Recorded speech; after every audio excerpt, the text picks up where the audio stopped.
বন্দে পুরুষোত্তমম বন্দে পুরুষোত্তমম বন্দে পুরুষোত্তমম। ইষ্টপ্রাণ দাদা মায়েরা সকলের প্রতি রইল আমার আনন্দিত জয়গুরু। আমি আপনাদের সামনে উপস্থিত হয়েছি সনাতন ধর্মাবলম্বীদের সন্ধ্যা আরতি প্রসঙ্গে কিছুটা আলোচনা করার জন্য। আমার এই আলোচনাগুলো যদি আপনাদের ভালো লাগে, আমার ইউটিউব চ্যানেল বিশ্বাস তরুণ গীতবাণী সাবস্ক্রাইব, লাইক, শেয়ার করে আমাকে আগামী দিন কিছু বলার জন্য উৎসাহিত করবেন।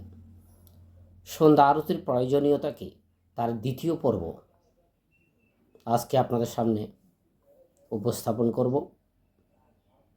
একটা ছেলে আমার স্কুলে অষ্টম শ্রেণীতে পাশ করে নবম শ্রেণীতে উঠেছে। ডাক্তার শিক্ষক প্রাণপতি এসপিআর মহোদয়ের আলোচনায় পরে পড়া ছেড়ে দিয়েছে। একদিন তার বাবা তাকে বলেন, খোকা তুমি মাস্টারবাবুর কাছে যাও। মাস্টারবাবুকে বলে একটা 8 পাস সার্টিফিকেট নিয়ে এসো, তোমার চাকরি হবে। ছেলেটি আমার বাড়িতে গিয়েছে, কোনো কথা বলল না। কয়েক ঘন্টা পরে বাড়ি চলে গেল। 2 টাকা গাড়ি ভাড়া খরচ হলো এবং একবেলা সময় নষ্ট হয়ে গেল। পরদিন আবার ওই ছেলেটা আমার বাড়িতে আসলো, কিন্তু কোনো কথা বলল না, কিন্তু পরে বাড়ি চলে গেল। পরদিন আবার আসলো, কিছুক্ষণ থেকে আবার দেওয়া টিফিন খেয়ে চলে গেল। কোনো কথা বলল না, কোনো বিষয়ে আলোচনা করল না, কোনো আবেদন বা প্রস্তাব করল না।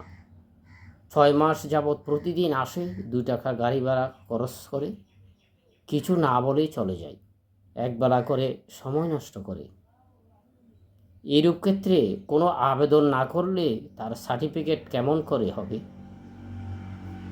কেমন করে তার চাকরি হবে? প্রতিদিন সময় নষ্ট করে 6 মাস অতিবাহিত হয়ে গেল, সার্টিফিকেট প্রাপ্তি হলো না। সারা বছর যে অনুষ্ঠান চলে সেখানে কোনো প্রার্থনা না থাকলে কিভাবে গৃহস্থের মঙ্গল হবে? প্রতিদিন তেল খরচ করা হয়, প্রদীপ জ্বালা হয়,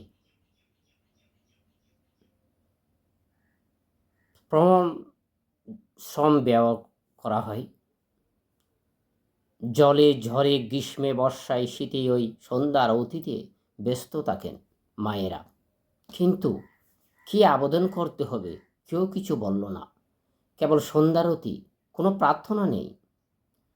প্রার্থনাবিহীন সন্ধ্যারতি অনুষ্ঠানের ফল কেমন হবে? মন্ত্রটা শিখে নেওয়া ভালো। আমরা তুলসী তলার তুলসী গাছের গোড়ায় সন্ধ্যারতি করি, সেখানে গিয়ে যাহা পেতে চাই তা কিভাবে পাওয়া যাবে তাহা বিচার্য। তুলসী অর্থাৎ লক্ষ্মীর কাছে থেকে করুণা ভিক্ষা করছি, সম্পদ ভিক্ষা করছি, ভাগ্য সুপ্রসন্ন করার জন্য চেষ্টা করছি। মা লক্ষ্মী সদয় হলে সবই মিলবে। এক পরিচিত জায়গায় একজন অপরিচিত যুবক এক গৃহস্থের বাড়িতে একটি ভদ্রলোকের সাথে দেখা করিতে গিয়েছে। সেখানে গিয়ে একজন সুন্দরী মেয়ের ভদ্রলোকের স্ত্রী সঙ্গে দেখা হলো। সঙ্গে সঙ্গে ওই যুবক ভাবোচ্ছন্নে সুন্দরী মেয়ের রূপ গুণের প্রশংসা করছে। প্রশংসা শুনে মেয়েটি তাকে বসতেও দিল না।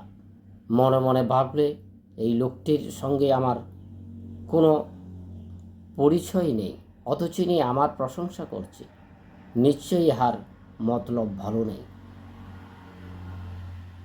সেজন্য মেয়েটি স্বামীর পরিচয় পর্যন্ত না দিয়ে নিজ কাজে চলে গেলেন।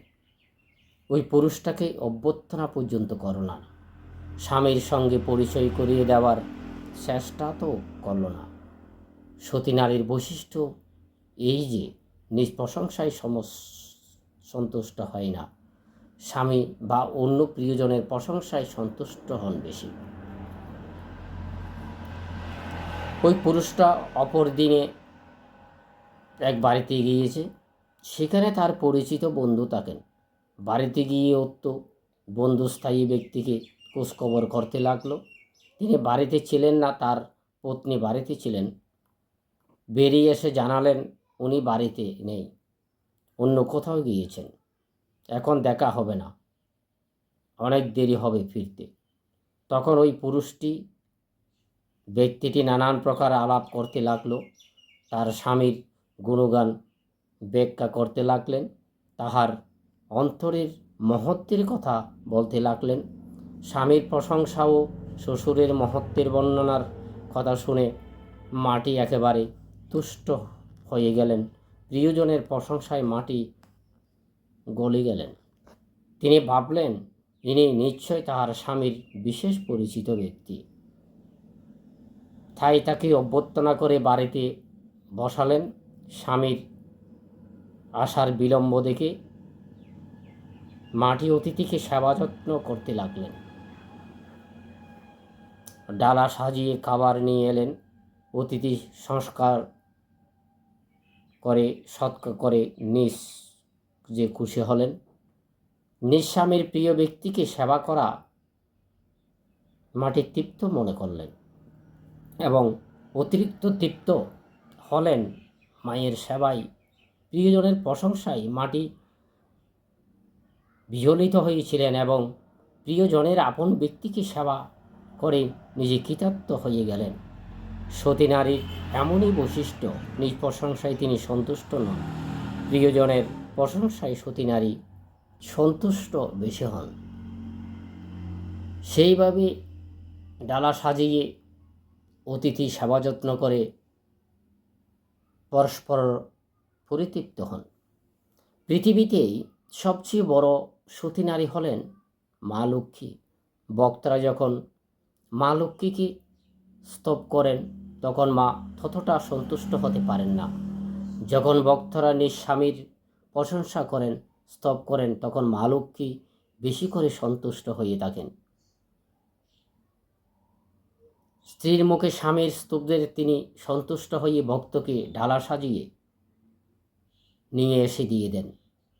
লে লে লে কি দিবিলে। স্বামীর স্তবকারী ভক্তকে কিছু না দিতে পারলে মা সন্তুষ্ট থাকতে পারেন না।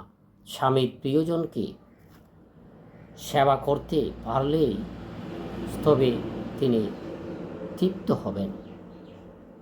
সন্ধ্যারতি মাধ্যমে মানুষ ধর্ম, অর্থ, কাম, মোক্ষ ইত্যাদি সকলেই লাভ করতে পারি। তুলসীতলার কুলবধূ যে আচরণ ও নাম জপ ও স্তব করে থাকেন, তার দ্বারা সেই মহাসাধক, মহাভক্ত, মহাবাণব, মহাজ্ঞানী, মহাযোগীতে পরিণত হতে পারে। যুগ যুগ ধরে মুনি ঋষিরা যে মহাসম্পদ লাভ করতে প্রয়াসী হয়ে থাকে, গৃহস্থ কুলবধূ তাহা নিয়মিত অনুশীলন মাধ্যমে আয়ত্ত করতে সক্ষম হয়। পুরুষোত্তম মানুষের স্তবে সন্তুষ্ট হন। মানুষ তাকে স্তব করতে তবে তিনি সন্তুষ্ট হবেন। তিনি মানুষের স্তবের প্রতি এত লালায়িত যে কেন? মানুষের নিকট থেকে তার স্তব না শুনলে তার কি অসুবিধা হবে? পুরুষোত্তম নিজে সত্য সিদ্ধ পুরুষ, তিনি পরমাত্মার ভিন্ন রূপ। তিনি সকল আত্মাকে সমৃদ্ধ করতে চান, সকলকে পরিপুষ্ট করতে চান, সকলকে আত্মোন্নয়নে, আত্মজাগরণে, আত্মচেতনার উদ্ধত করতে চান, সকলের সত্তা সংবন্দনায় সমৃদ্ধ করতে চান, পরমাত্মার জন্য সম্বন্ধ স্থাপনে সচেষ্ট হন। প্রণাম মাধ্যমে পুত্র চরিত্রগুণ প্রাপ্ত হচ্ছে, শ্রেয় শ্রদ্ধা আছে। সেই ধারানুসরণে পিতামাত্রা স্তব প্রণাম পছন্দ করেন। পুত্র যদি পিতাকে প্রণাম করেন, স্তব্ধ অতি স্তুতি করেন, তাতে মাতা পুত্র সন্তুষ্ট হন। পুত্রের গুণ বাড়ছে, শ্রেয় শ্রদ্ধা আছে, পুত্র উন্নতি করবে, উদ্ধের প্রতি নতি আছে, তাতে মা সন্তুষ্ট তুষ্ট হন। মা লক্ষ্মী যখন দেখেন কোনো তুলসী তলায় পুরুষোত্তমের স্তুতিসহ সন্ধ্যারতি হচ্ছে, তখন তিনি খুবই সন্তুষ্ট হন। সন্তুষ্ট হয়ে যার যাহা কিছু দেওয়ার আশীর্বাদ বর্ষিত করেন। আমাদের ধর্মীয় অনুশাসনগুলো মেনে চলার জন্য আমাদেরকে জানতে হবে, শিখতে হবে। তাহলে আমরা আগামী দিন কিভাবে কি করলে কি হবে সেটা আমরা অতি সহজে আদায় করতে পারব। সকলের মঙ্গলময় দিনকাল অতিবাহিত হোক। জয় গুরু।